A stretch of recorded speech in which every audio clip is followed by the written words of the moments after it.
welcome back to Nerdly Out Loud, the official channel of nerdly.co.uk, your favourite British home full of news, reviews and exclusive interviews. I like to cover everything from the big budget to the low budget to the no budget, with a special keen interest on the lower end of the scale. And welcome into 2025, new year, new me, new all that good stuff, if that's what you believe in. I am here to talk about the first horror movie to drop of 2025, The Damned, an Icelandic, Scandi, Nordic kind of thriller, horror, gothic, slow burn thriller that's gonna play on your mind and make you think. This is a directorial debut for Thordur Palsson, who has done some short movies, done some TV, but this is his feature film debut, and boy howdy, what a way to kick off. I personally couldn't wait to watch this because I'm a big fan of Joe Cole, and if you've watched any of my reviews, you know that that is enough for me to want to watch a movie. To have somebody in there that I know and love will make me watch the movie. Before we get into the review though, you all know that I go down to the Romford Film Festival. I do loads of things down there. Well, the Premier Cinema that hosts that closed its doors back in August.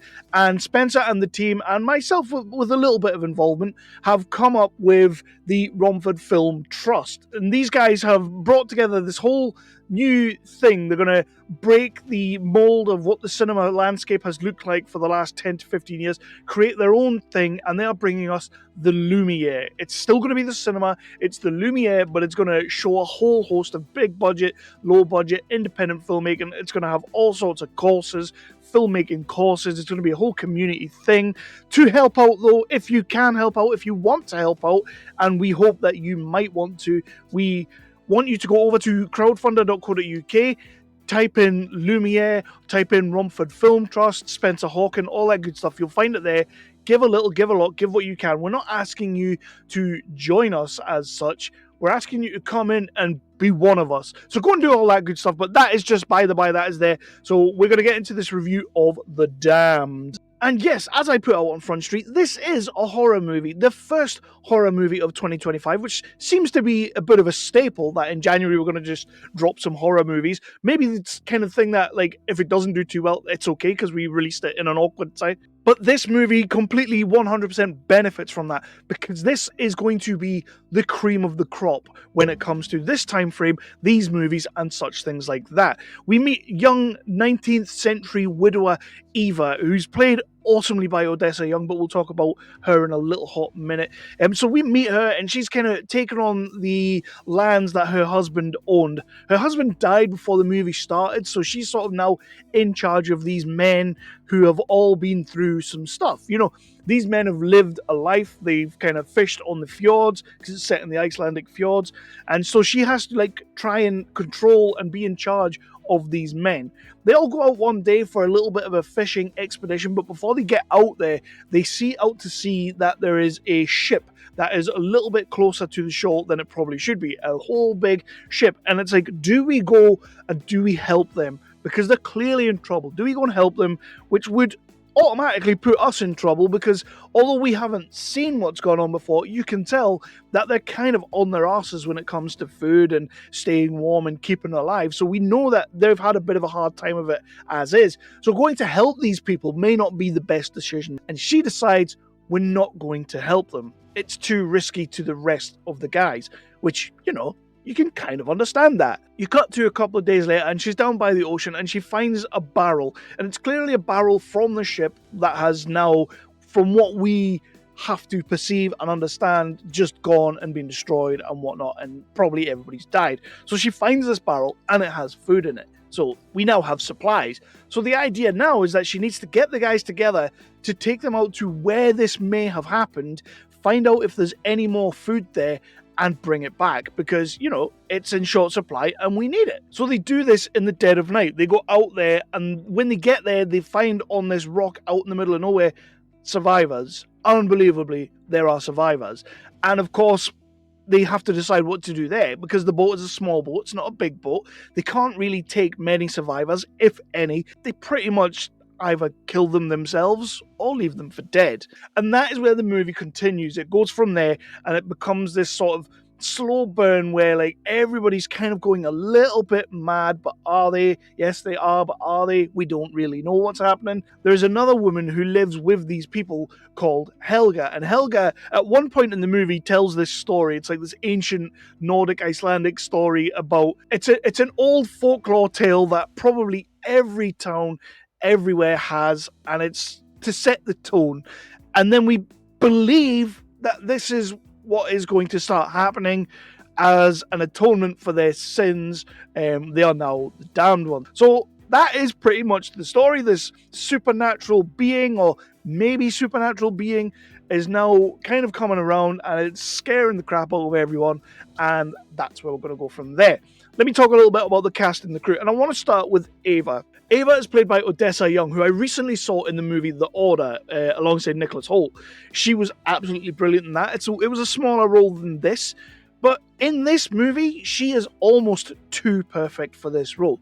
She is so unbelievably badass. You know, like, you think back to Ellen Ripley. We didn't know she was the main character of that movie till maybe the last 20 minutes of that movie.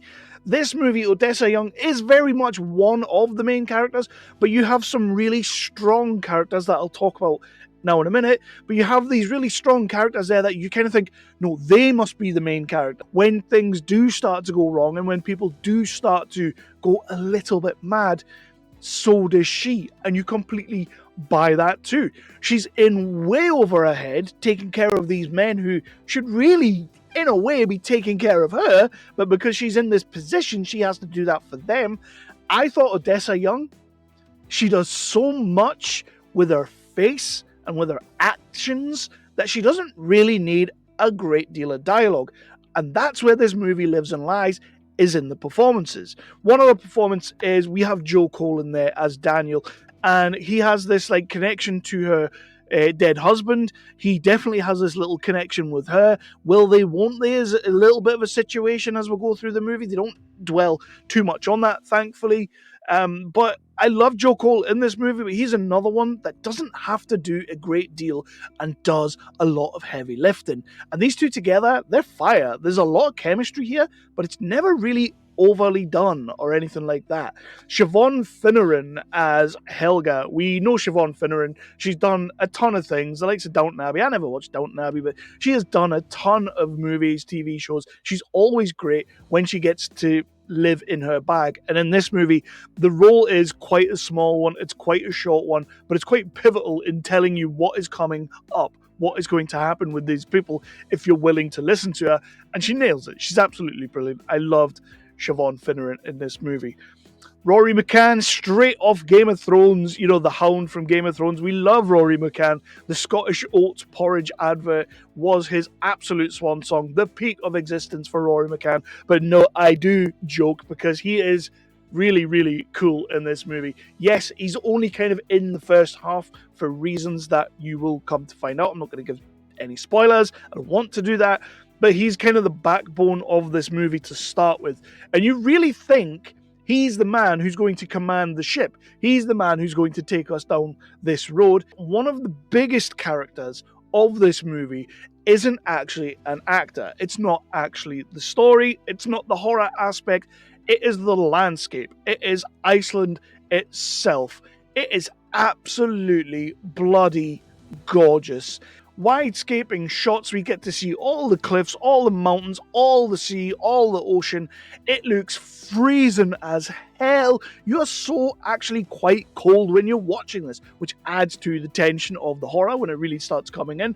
But I will say, one thing that Thordur Palsson has done really well here is getting himself a cinematographer that can just use everything on display. Everything within the screen that we have is perfect, it's beautiful, it's gorgeous, leading to the point where the actors don't really have to do much, which lets them relax. It lets them get into the role. It lets them get into the character and actually live that life. And that's one of the best things that this film does. It really lets these characters live and breathe, and I felt like I knew them. You don't really get told anything about these people apart from they are here, this is where they live, this is how they have to survive. They've not been surviving too well up until now, and it's going to get even worse for them because shit, they're now damned. And that's what leads to some of the shock factor of this film. Like, you do get some jump scares, you get some really good jumps, you get some really good moments that you do not see coming. I didn't see any of these things coming. A lot of this movie took me by surprise, and that's what I really loved about what Thordur Palsson does, and that's what makes him a director for me that I honestly believe you have to keep an eye out now on this guy, because he's taken this story, because from what I understand, this is naturally like his sort of life. Like, he is from Iceland, he's an Icelander born and raised, and these were like stories that he heard and he was told by crazy old Helga ladies, and like these are things that he knows of. So when he sat down to write it, it didn't take much to really emphasize the horror aspect, because he remembers what that was like as a kid. And that's why this movie works on so many different levels. So yeah, I'm a huge fan of this movie, and I want people to go and check this out. 2025 is starting strong. What would I give this movie? My Nerdly Out Loud rating, which is just my rating, but what would I personally give this movie? I'm going to say it's a 3.5 to a 4. I'm leaning on the 4. I'm going to give it a 4 out of 5 because genuinely I was quite surprised. This debut feature director, Thordur Palsson, has really quite surprised me. He's given me something that was truly beautiful to watch. And it's only like 90 minutes long, like 88 to 90 minutes long, 95 minutes. And it doesn't once feel like any kind of length. It does slow down at a couple of moments to give you some of those shock value aspects, some of those moments where there's something in the dark, but is there really something there? I don't know. There might be. I'm pretty sure there is, but is there? I don't know. I'm not there. I can't see it. That actually sometimes less is more, and actually you can scare me by doing nothing. Something James Wan is perfect at doing with those Conjuring movies, and Thordur Palsson absolutely nails it. A lot to do with the scenery, a lot to do with the landscape, a lot to do with the setting. I want to see what this guy does next. I already love Jo Cole. I really am looking forward to some more Odessa Young, because I loved her in The Order with Nicholas Hoult, as I mentioned before. I loved her in that movie as well. There are other characters in this movie that you just remember from other places. I'll let you figure them out. Rory McCann, we love Rory McCann.